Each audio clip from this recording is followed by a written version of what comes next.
Alright, that looks good. No. Oh, Johnny didn't fix the thing. Dang it, Johnny. 1 second. Welcome everyone watching Twitch. We got to get our YouTube side up. It'll be just a moment here. But we'll be ready to start here.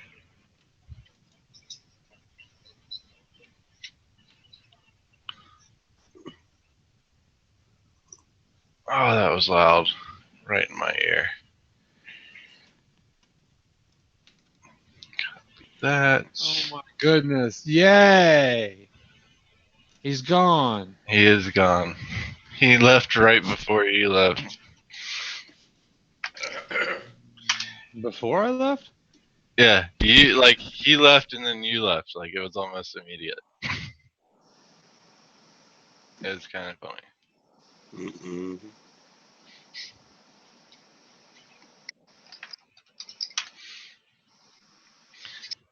1 second. We are broadcasting on Twitch if everyone wants to say hello to Twitch.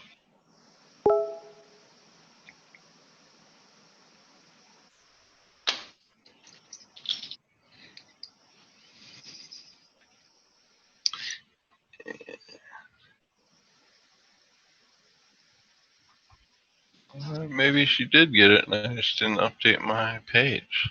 Double check that.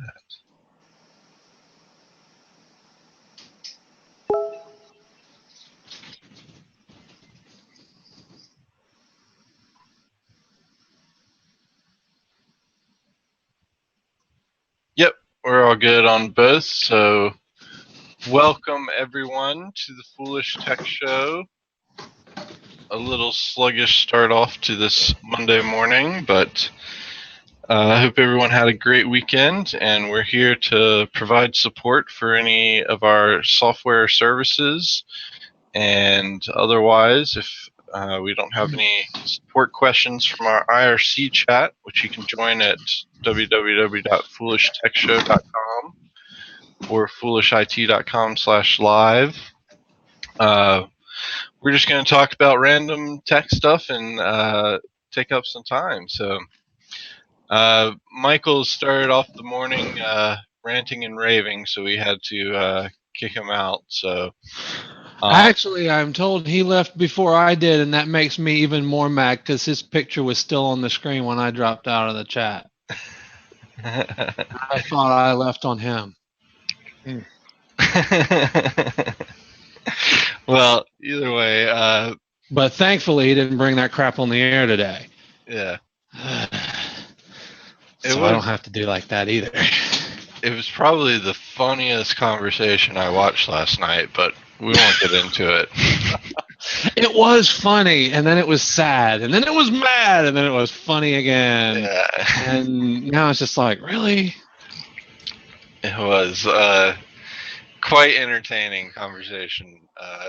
Michael trying to fix, like, we figured out why Michael has to format his computer often. Yeah, we know exactly why he has to format his computer all the time. I used to think Brantley was just picking on him, but he's telling the truth. Yeah, no, I was saying. He does. It's for real.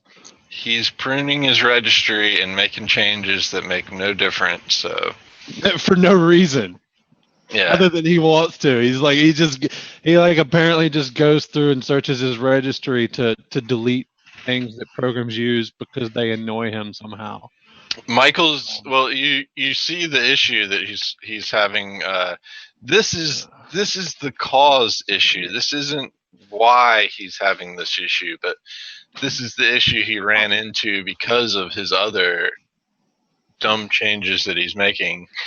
But his fix to this issue where Regedit crashes is he wanted to go through and delete any registry key more than 255 characters. So there's a bug in the Regedit program, and his fix for this was deleting keys. Why are we telling him this? This is what I don't want people to know that. Well, that's why he has to format his computer for us all the time. That's why he has to format his computer. So. But yeah, I'm embarrassed. that was funny though. And he doesn't understand why that's embarrassing. But no, why? It's still good to talk about, because what doesn't crash with 255 character keys when you search the registry? I don't know. Do you know a tool that doesn't crash when you search the registry with 255 characters? I actually don't know. I am totally honest, but I have a good feeling that my tools will, or at least the new ones. Probably not the old ones. I think all of them will, because this is an issue they introduced into a recent build of Windows. True, but I also I'll have to look at the registry API again. I don't remember off the top of my head if I had to do anything for that. For like for example in the file system and everything, the Unicode, right? When I converted to the Unicode APIs for the registry, I'm just going to assume that that does the same thing as basically converting Unicode to Unicode APIs file system, which just allows you, like when you do that with the file system, it forces you to use a syntax for files and paths that enable the 32,767 character file names. Or total path names, but instead of 256, 32,767. So, yeah, so it might be like the same thing in the registry. I don't know. I mean, if so, I was not using Unicode APIs in D7.2, and I am now. So, One of the first replies with a suggestion for that regedit issue is to run system file checker. And then the next one is to boot into safe mode. Man, answers at Microsoft.com. It's a terrible site. yeah, I know. Why was he referencing that? Oh, wait. Because that's the only people that have the issue. What's bad is he's struggling for the answer to this, and he's asking us, and or I don't know actually what he's doing actually, but he wants to rename his network.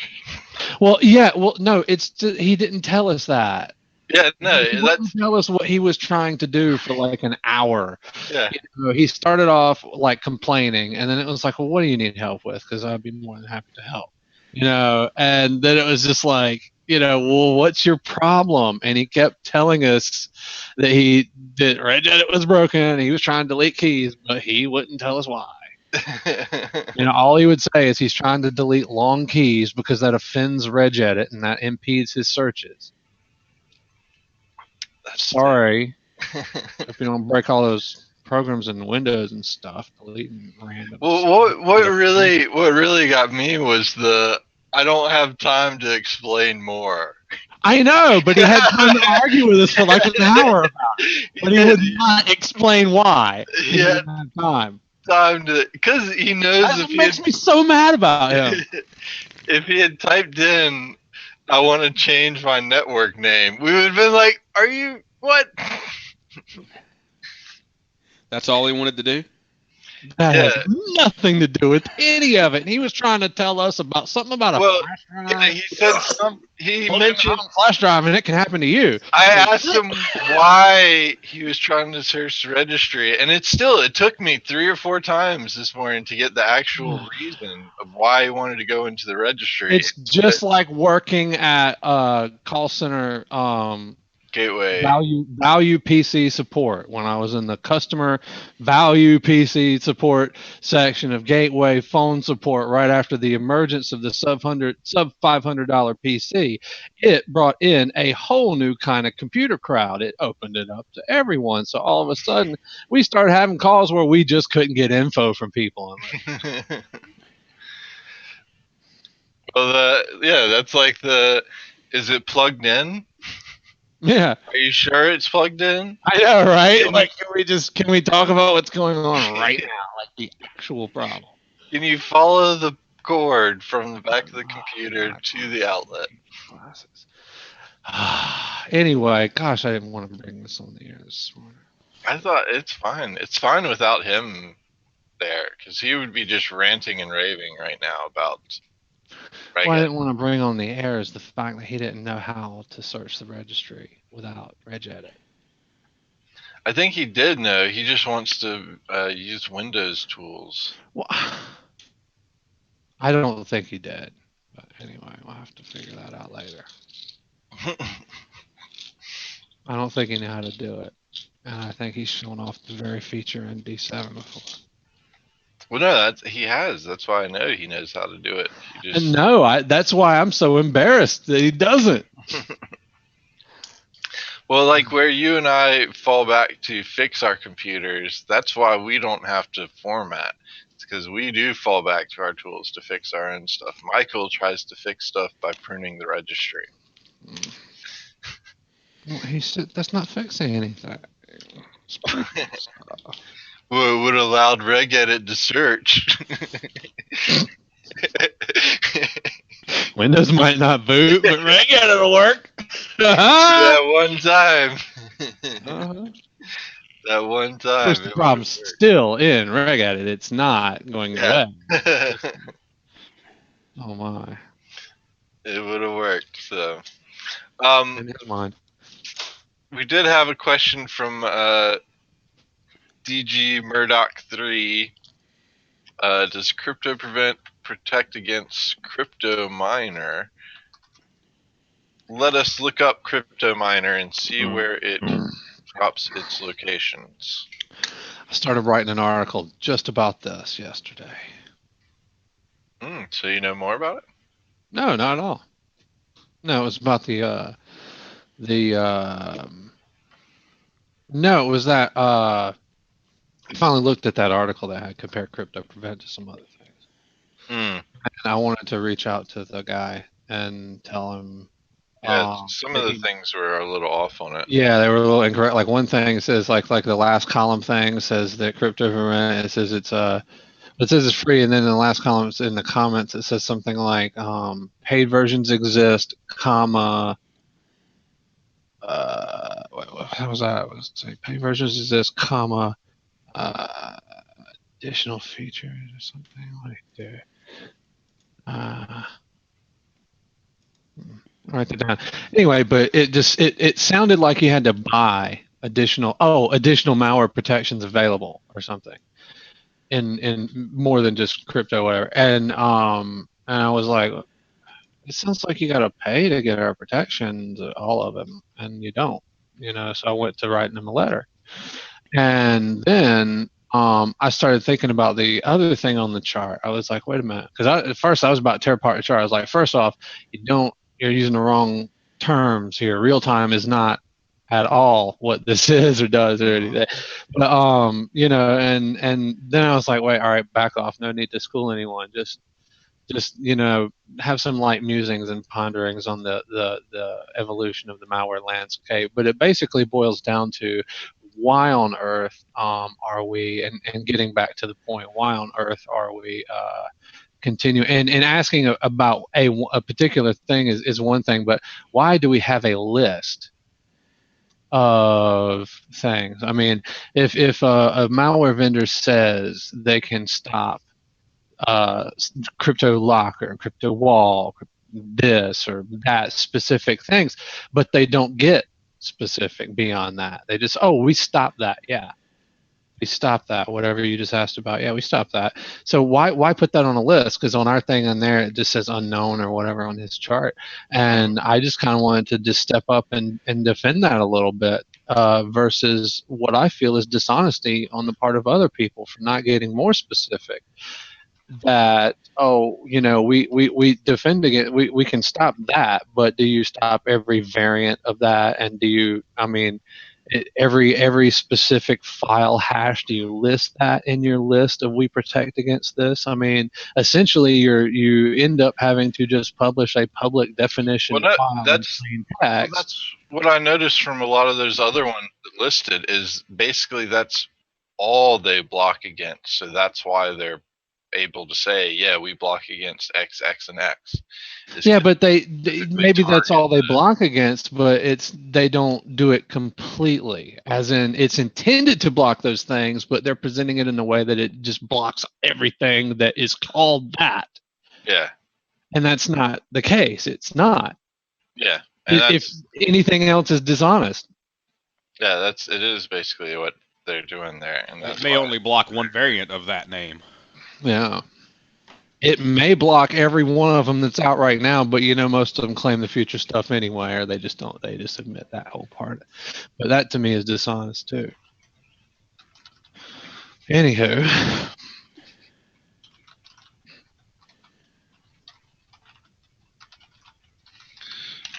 So yeah, Zombie Worm and Glenn are here. Morning to both of you. Well, good evening. I think Glenn, 14 hours plus is good evening, and good day, Zombie Worm, 5 hours plus, 4 hours plus, somewhere around there. yes, the chat guy. Yeah. So Zombie Worm, if you're hearing advertising, if you're watching the Twitch stream, that does have an advert at the beginning. We have both YouTube and Twitch broadcasting right now, so we're streaming to 2 places. And the default one that opens on the foolishtechshow.com is the whatchamacallit, YouTube page, but Twitch comes up on the is an option below that. So if you want to check those out. Going back to DG Murdoch the third, crypto miner looks like How'd you do it's that? what? Doctor, seriously, what is this? What's what? What are you talking about, Nick? I've been hacksorted. You've been hacksorted. Okay. I have a Chrome notification from Facebook from Proctor. Oh, Boyce sent us sent me, you, and Adam some link on Facebook. I just replied to Boyce, and I guess it sent it to everybody. That's cute, but my email's not hooked up to Facebook. Really? That's not one I actually check on this computer at all, or at all. Actually, I don't get Facebook notifications because I don't use that email. Am I serious? How am I logged in? So how did you get the How is notification? Chrome? Yeah. Do you have Facebook open somewhere? Unlikely. I guarantee you that. I guarantee you that. The only thing I've done recently is I have checked that email account, but in an incognito window, which is closed. Well, you looked at that video that logged you into Facebook. Did you close that video out? Oh yeah, that's right. You did upset me last week with that. But yeah, I thought. I mean, I don't have any Facebook tabs open. No, I don't know if I've opened.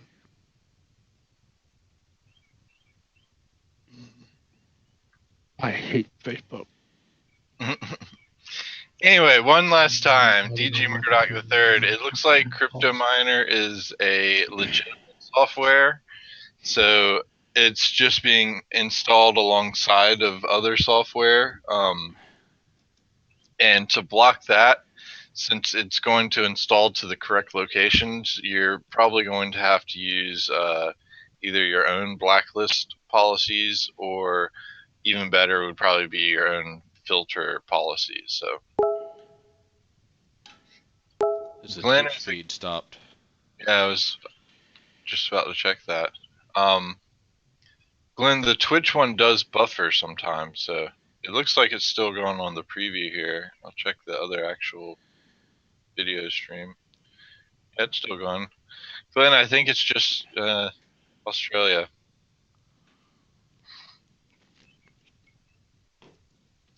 Because it looks like it's going all good on this side.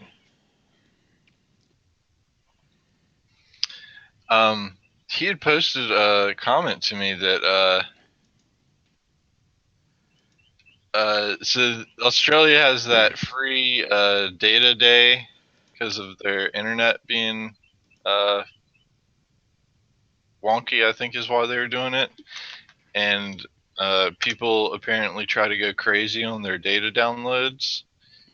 And this person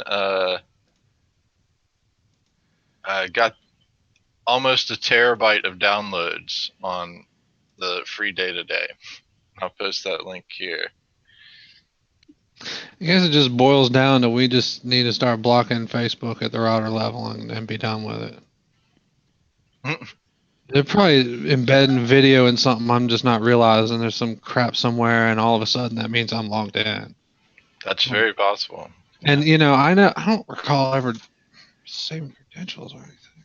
Incognito. I believe you fare very hard against blocking Facebook at your router level. Well, I know this notification was from Chrome, but seriously, what? I don't like them.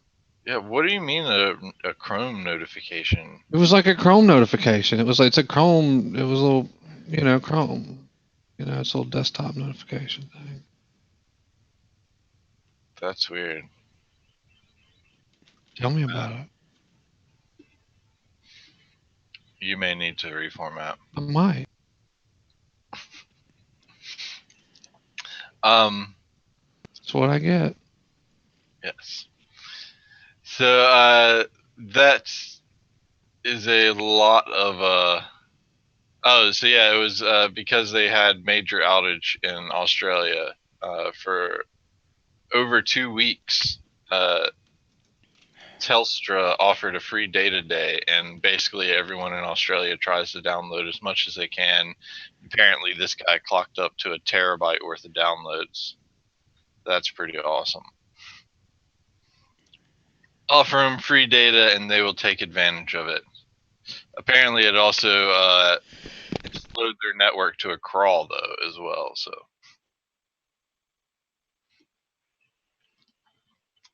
that's interesting.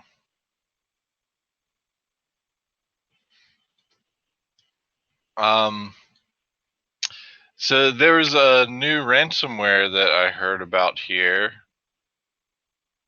One second, let me grab that link for it.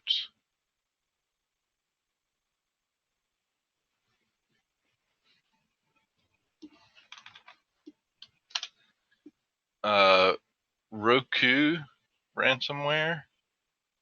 Basically, this one does a couple things differently, where it encrypts each file with a separate key, and then it also uses a different encryption method, Salsa 20.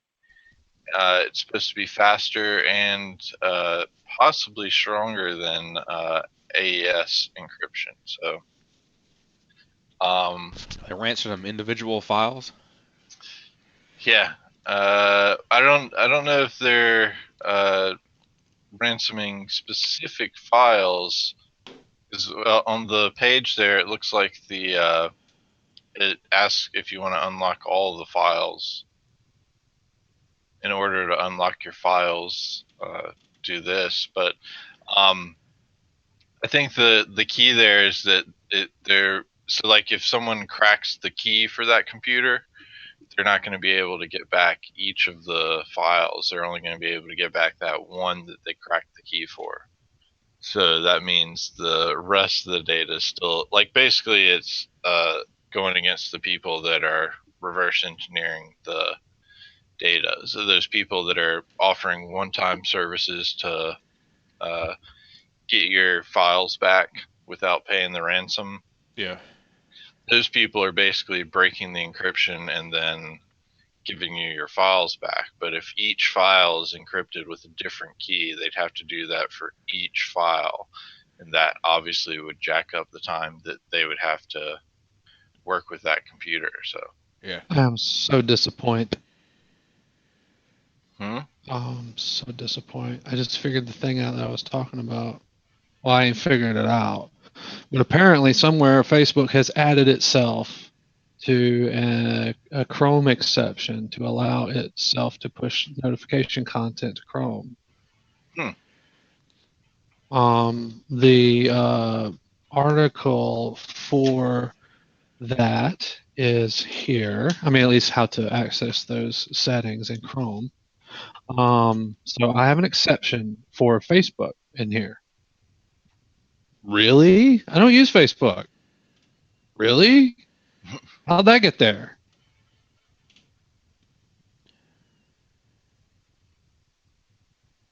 And my setting is set to ask when a site wants to do this.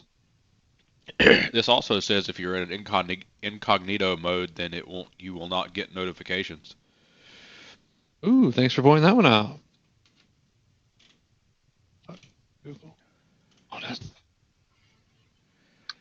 Well, it's gosh, I'm so mad for Monday.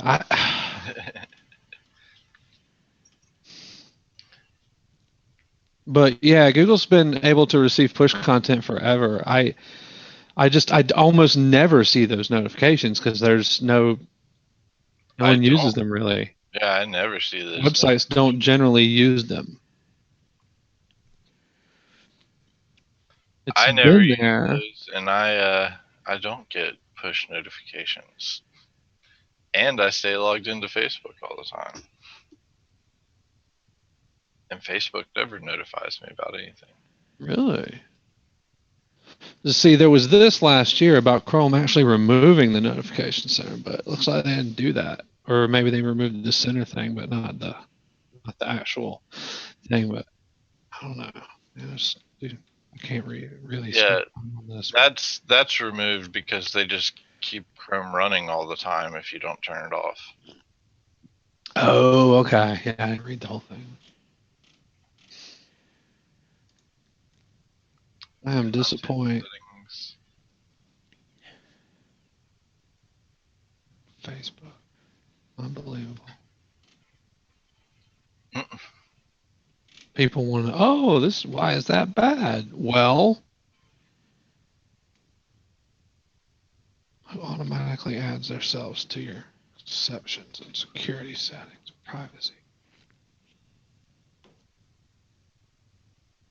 In fact, I will not allow any sites to shit. You've ruined it for everyone.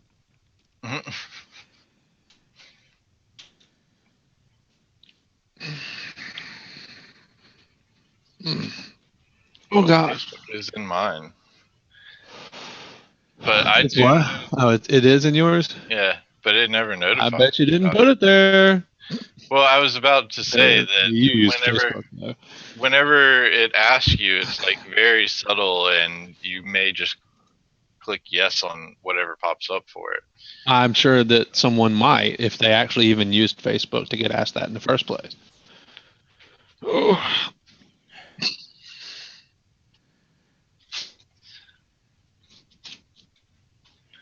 Well, a little less angry Monday. Here's how cats always land on their feet, and they show a large lion doing it. So that was actually pretty cool. Also, a very interesting way to use drones. So this person in Oklahoma is using drone footage to survey and basically report on people doing prostitution, both sides of the prostitution. So he follows them from the act all the way through. So thought that was pretty interesting. Someone going vigilante with their drone.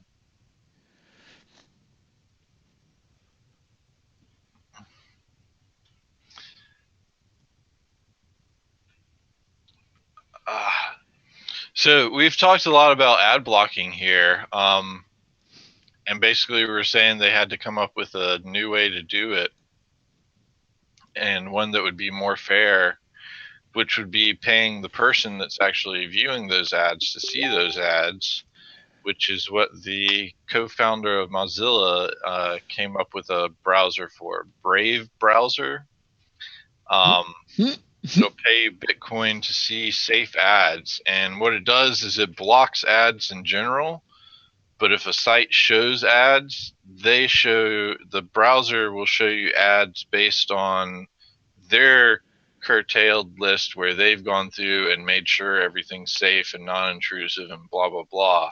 And in other words, they control what you see. Yeah, but then like Facebook's India internet. But then they'll pay the site and you for browsing. But they take a cut for themselves as well. But I think that's really the only way that advertising is going to work going forward, is if you pay the person watching the advertisement. Well, that's exactly what we were talking about on another show. And Michael's problem, he wants to run around and blame everybody that's not at fault, and instead of blaming the people who are the people serving the ad content. Yeah. Google should be vetting these. Not Joe Schmo's website with the Google AdSense turned on. Yep. So, but yeah, I mean, that's exactly what they're supposed to be doing. If a browser wants to come along and do that and get a cut, that's fine. They're just opening up a new market. I don't see any issue. Yeah, that's what I think it's fine. I hope it picks up.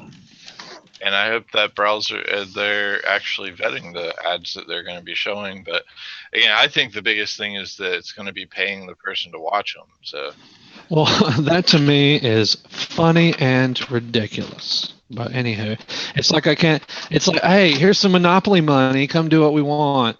I have the hardest time explaining to Wyatt that leveling up in Minecraft is not leveling up in real life. So don't give me that bit crap.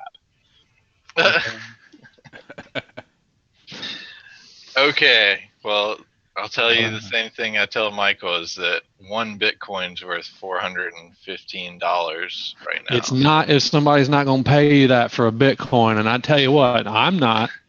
That's why it's worth $415. I know, because there's like only a few of you out there who care about it.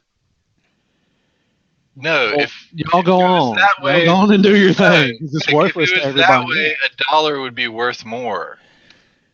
Oh, Brantley. Bitcoin is worth more. Brantley, Bitcoin is worth less. No, it's worth more. That's how currency. It's worth less. It's worth less to you. Yes. Exactly. That's why it's not currency for me. It's monopoly money. I mean, you could buy $415 worth of stuff online with that Bitcoin right now. Yeah. Well, that's great, but I would rather have the $415 to use that at merchants who took real money. You can go and do that, is what we're saying. Then that's what I'm going to do. I'm not going to F with that monopoly money stuff. I'm not a proponent of Bitcoin either. I could argue both sides if I did. I mean, when it all crashes down, I mean, whatever. But anyway. Okay. There. Little fun systems. I mean, I used to have a very real digital currency. I most definitely did. I used to make money off of it. When I played Asheron's Call, Proctor knows I used his account to run a bot to sit in the marketplace and sell all the crap that I hunted for. And then I took it and I sold it on eBay, like armor and stuff, for real money. And then I took that and I went to the store and I bought beer while the bot was running, doing the thing that financed the whole thing to begin with. Yes, that's one. So yeah, I know what digital currency. I know you can just make up digital currency and it's valuable as long as it's valuable to someone else. But guess what? Why is that valuable to anyone? It's not even part of a game. It's valuable to a lot of people, is what I was pointing out. But why? Just because it's not valuable to you and you don't understand it doesn't make it any less valuable. Well, I understand it. That's the problem. Anyway.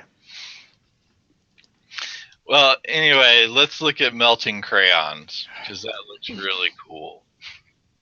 If you take a whole bunch of crayons and melt them, it turns out it looks really cool. So, highly recommend it. Not really.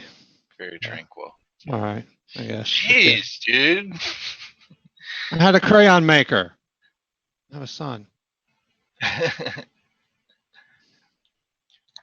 Are you gonna down everything? Yes. Okay, well then you talk about something. I hate myself. You talk about yourself and you're gonna down that. Come on. Let's down everything. I don't know. Something's got me upset this morning. Must have been Michael last night. He did go crazy. All I know is I just hopped in the chat and immediately yelped. Michael was just yelling at the top of his lungs. Yeah. What a way to start the morning. That's how it was when I walked in. When I got in Yeah. this morning, and I thought we were already on air. I was 5 minutes late. I was like, I was afraid it was on air too. Nah. and I was like, oh, not this again. Strangely, it was quiet when I got in the chat. Yeah, that was before I asked him. him. That was Brantley before I poked the bear. All right, well, let's see how. I need a laugh. I don't have any of those, so. What good are you? This one's actually kind of downer, so. Oh God. Let me stop you right there. Actually, you can get to the downer in a minute. Is that okay? Yeah. Let me tell you something actually that happened good this weekend. I had a rotten weekend, by the way. I had a terrible, horrible weekend. It was all my fault because I am not a good person, I guess. I don't know, but I did get a call from someone that cheered me up a little bit this weekend that we haven't seen in a long time. Oh, what's that? Yeah, you mentioned that. What is it? Who is it? Yeah, you said you'd wait for the suspense. It's our good friend from across the pond. But we haven't talked to him since maybe December. He's been my friend Britec. Yeah, we Johnny and I thought it may be him, but I was like, he didn't join in the video chat, did he? And I was like, no, he couldn't have. Not on Saturday. And he stopped in to tell us that he watches the show and he thinks it's getting way better. That's awesome. Yeah. Highly recommend you check out Britec's channel. Let's go ahead and pimp him. Pimp it. Yeah. I'll get it here. He's awesome. He does a lot of software and computer fix-it reviews and things, and has a forum where he helps people out and does it all awesome and cool like. So definitely check him out, and I'll get his channel here, and I'm sure you can find He's been around forever. I'm sure you've seen it or heard of him. Something everybody has, probably. He's been around forever. Glenn says Britec is cool. He is. Yeah, he is a cool guy. I'll say that. Yeah, he's very awesome. I've met him outside of that before I knew about his YouTube stuff, and he was awesome dude to hang out with. So yeah, I actually met him before I knew his YouTube stuff too. I don't know how I got somehow invited into the fold, but it and I brought Brantley in eventually, but it was gosh, I've known him for a while now. And when I first saw his video, I was like, oh, that's different. He talks different. I'm just kidding. So I posted his YouTube channel, and here is his forum, briteccomputers.co.uk. So definitely check him out. He is an awesome guy. That's awesome that he talked to you. He just called you directly, or he jumped in a video chat, or?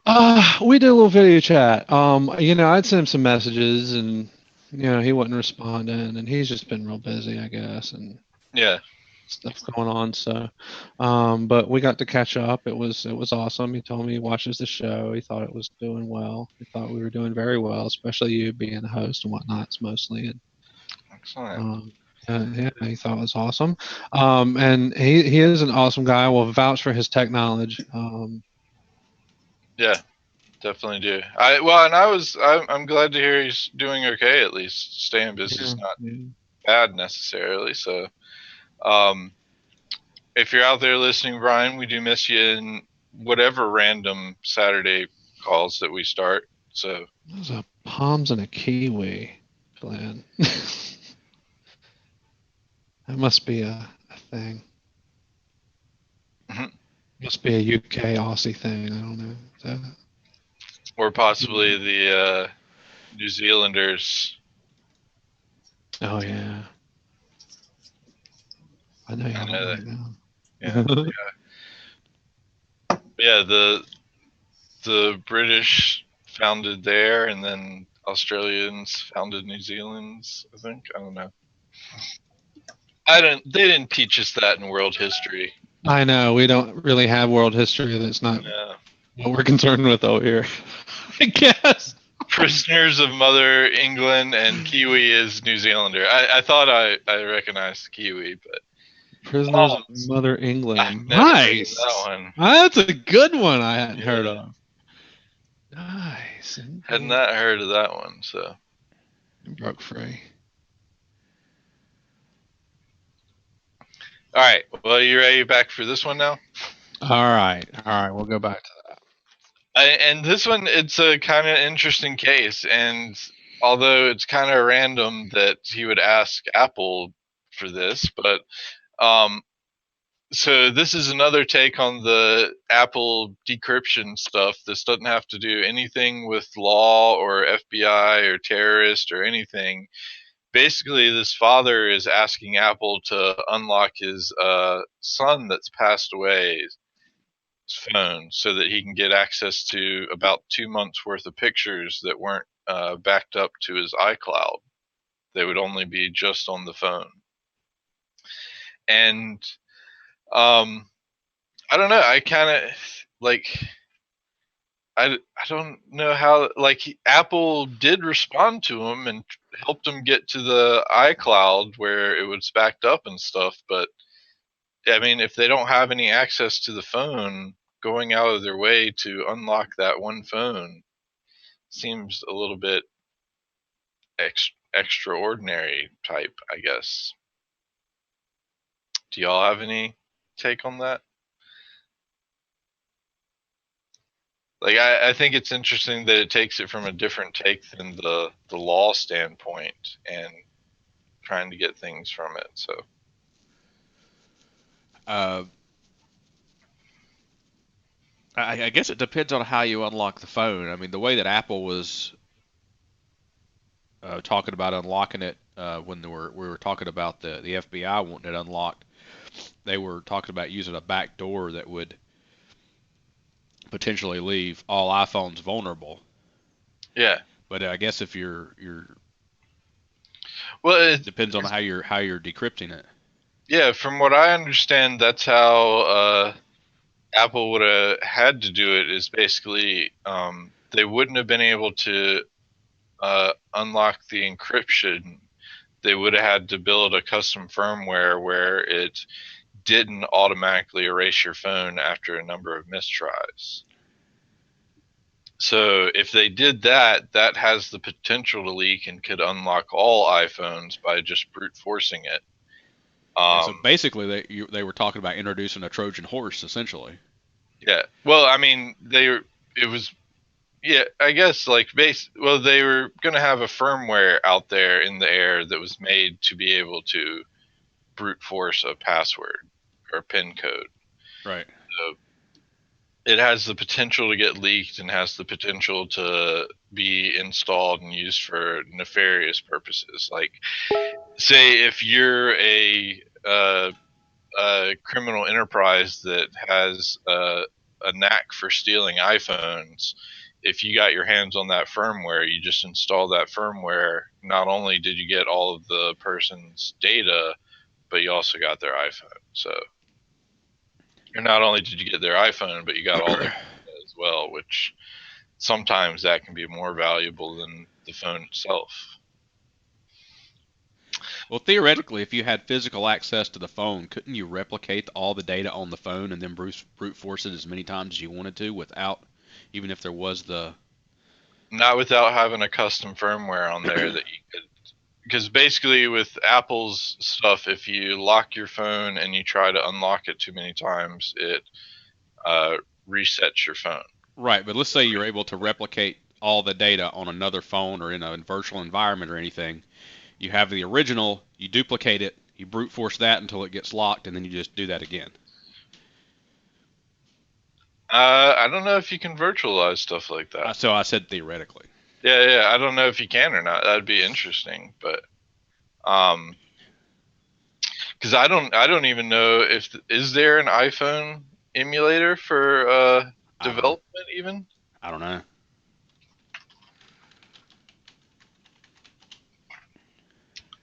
Google searches come up with one. I plugged in the iOS simulator for Windows. So, I mean, I guess that's possible, but I don't know if they're actually using like iOS to do that or not. So, Right. all kinds of things would go into it. And on that same topic, there is other news out there about the FBI did get the iPhone unlocked with third party's help. And now they're going around helping everyone to unlock iPhones as well themselves. So whatever that Israeli third party did, they apparently just gave it over to the FBI, and now the FBI is helping out any local law enforcement to unlock iPhones if they need to for cases. So the FBI still got what they want. The justice system still got what it wants, and I guess it's over for them now. But I was so not listening. Did they just realize? Did they reveal what the deal was? No. I haven't seen that they revealed it anywhere, but basically the FBI has it now and is offering to use it for anybody that wants to, local law enforcement wise, obviously. Mhm. But Awesome. And Apple is left knowing that their phone has a vulnerability that they don't know about. yeah. That's what's awesome, actually. That's what I like. So I guess what will be interesting is if they come out with an update that fixes whatever vulnerability is, what the FBI is going to do then. Because they won't be able to unlock phones anymore at that point. They will probably contact whoever, John McAfee again, and be like, "Hey, what was that again you said to do?" Because I'm pretty sure you said it was applicable in all situations, and he'll be like, "Yeah, okay, so let's go over it again."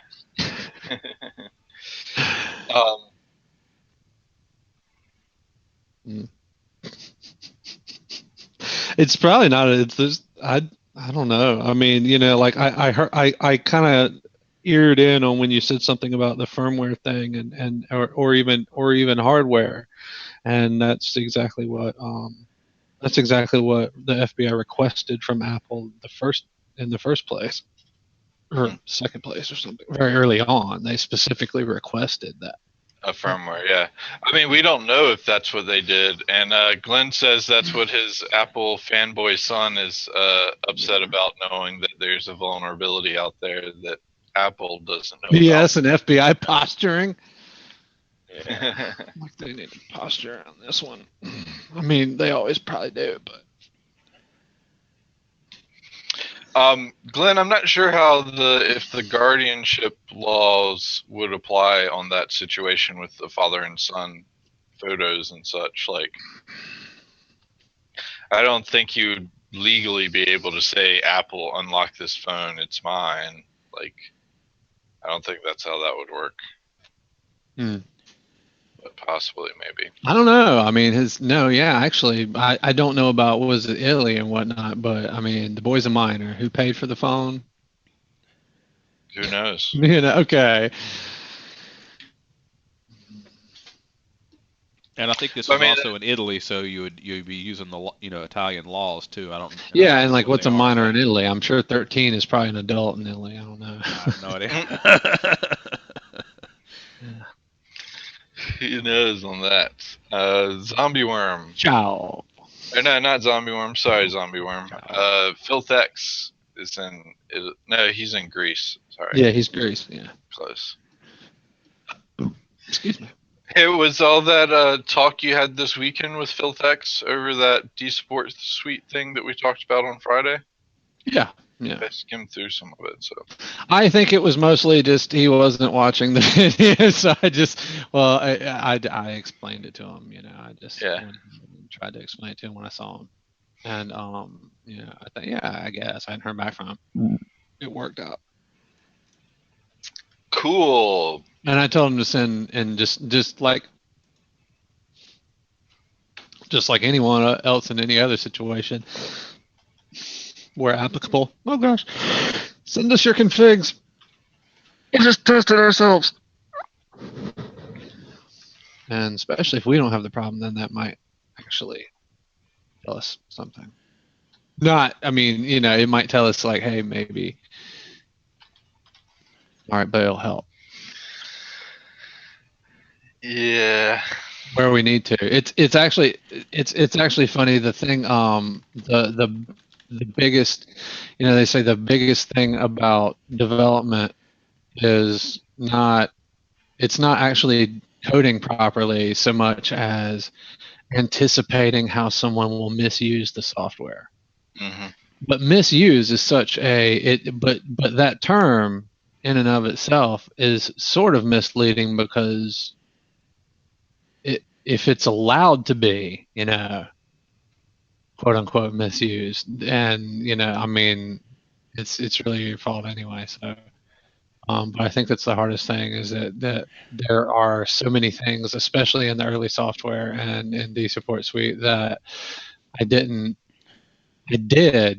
these things, but it was like there's not a ton of like error checking, for like field entries and things like that.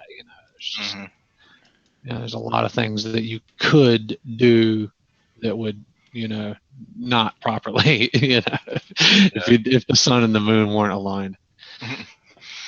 Well, I kind of find that whole situation interesting with the father thing. Glenn's trying to find the law for estate laws and thinks there's a law regarding this.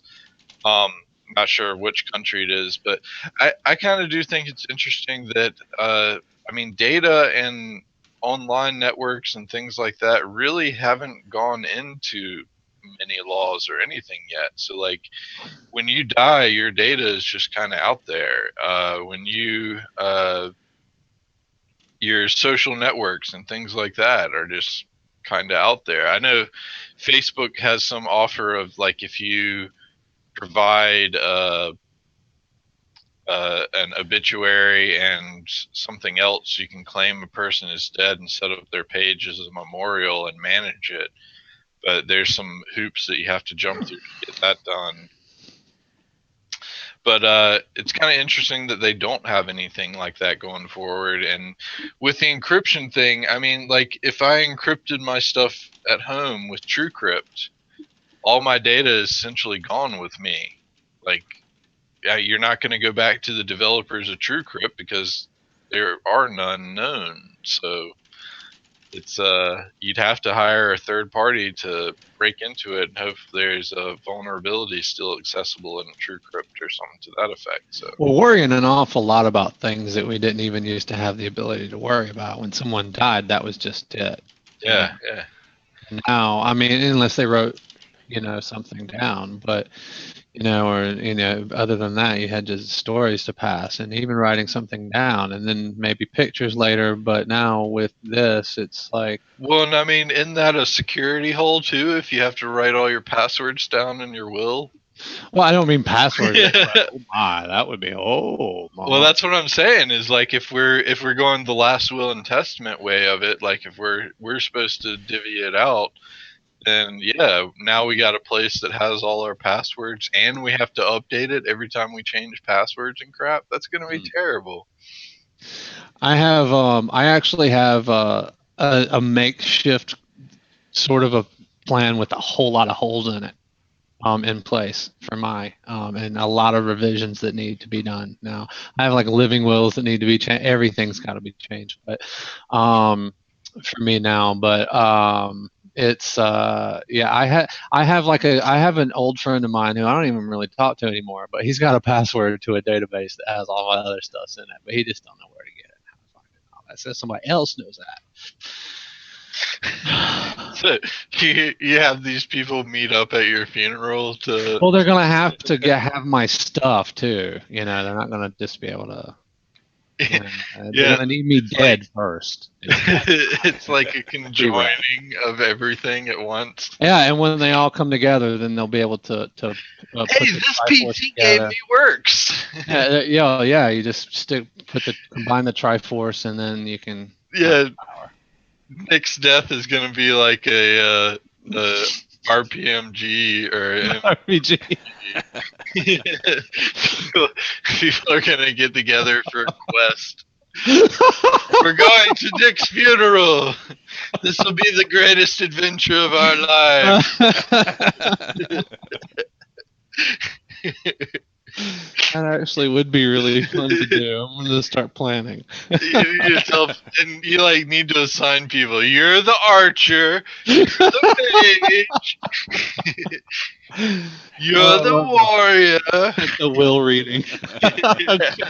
I gotta do what? You want me to wear what?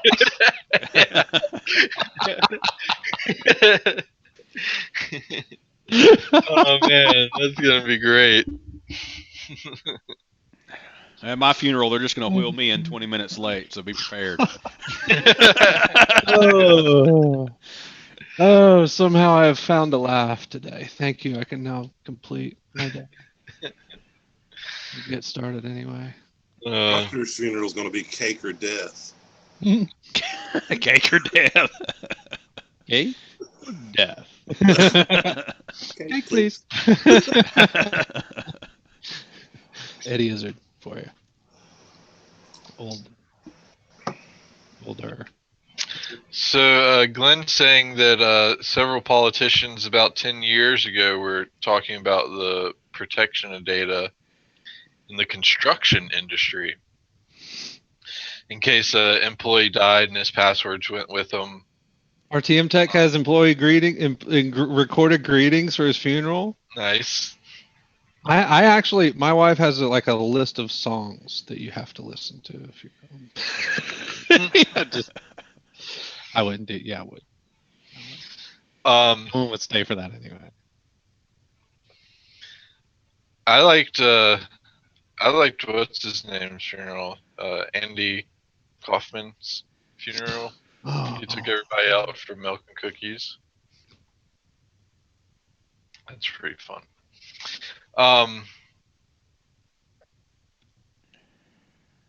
So yeah, I think that, well, for the employee stuff, I would think that you would want to retain control over your data and not give your employees passwords that they made up, I guess.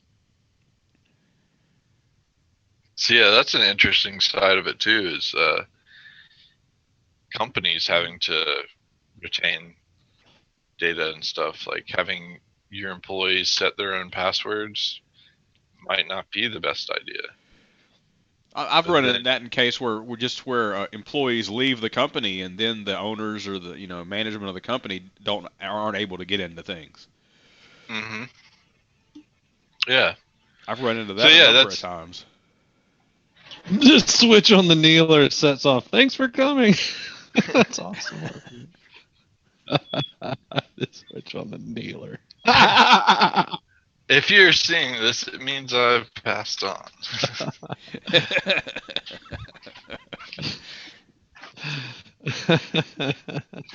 I'll put a little video screen on the coffin. Right there. Where your head would be. It's still quite morbid that the only thing that cheered you up was talking about your own death. Don't you hate myself? All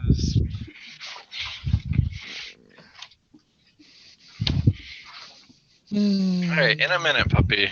I know. My own death is... My repast. Will you be attending my repast? As you may be aware, I'm very upset about this. I told them I was ill. You know what? Actually, I need to go ahead and write it down. I told my doctor there was something living in my ear. She didn't believe me. I did. My ear canal, my deaf ear. I'm mostly deaf in this ear, for those who don't know, in my right ear. When I was in high school, I had 19% hearing in it, and so due to it was actually a slap, like from a chick. Yeah, my girlfriend. Yeah. Slapped me, and the suction. This is no. I saw this in Doogie Howser. It just stunned the guy for a few minutes back in the day. It created a suction, and I literally pulled all the hairs off of the eardrum. The little, I forget what they're called, that vibrate to make you hear. And so they're gone pretty much. And what was my point? You have something living in your ear.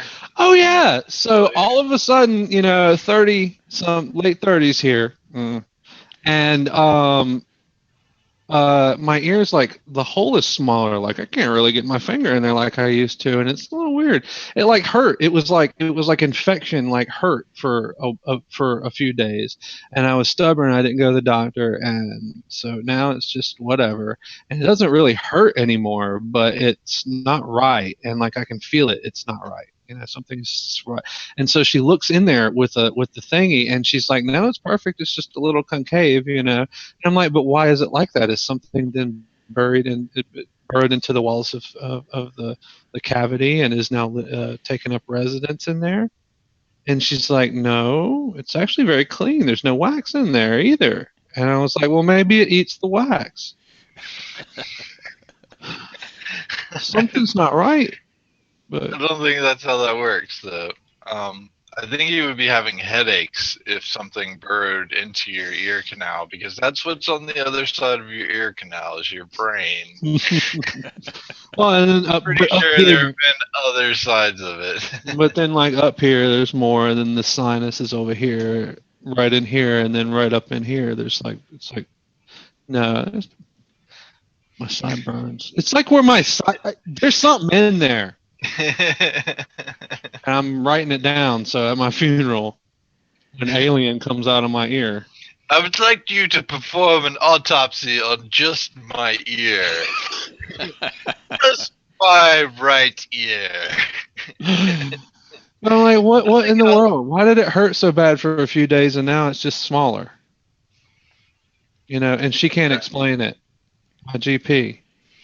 Yeah, I don't think an earwax eating something. I do need my head examined. Problem is that they keep doing it and they're not finding anything, but we know there's a problem.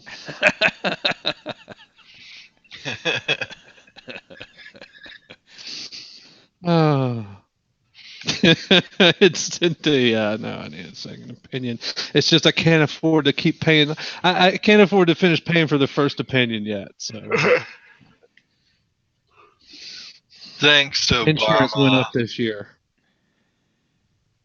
and the operation that was supposed to fill up my deductible that I had in January, somehow, because it was ordered in December, even though they told me it would go against my deductible this year. Yeah, they put it on my deductible last year, so I gotta start all over again. Yeah, there's $3,500.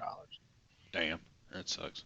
$3,400 operation, $3,500 deductible, and wow.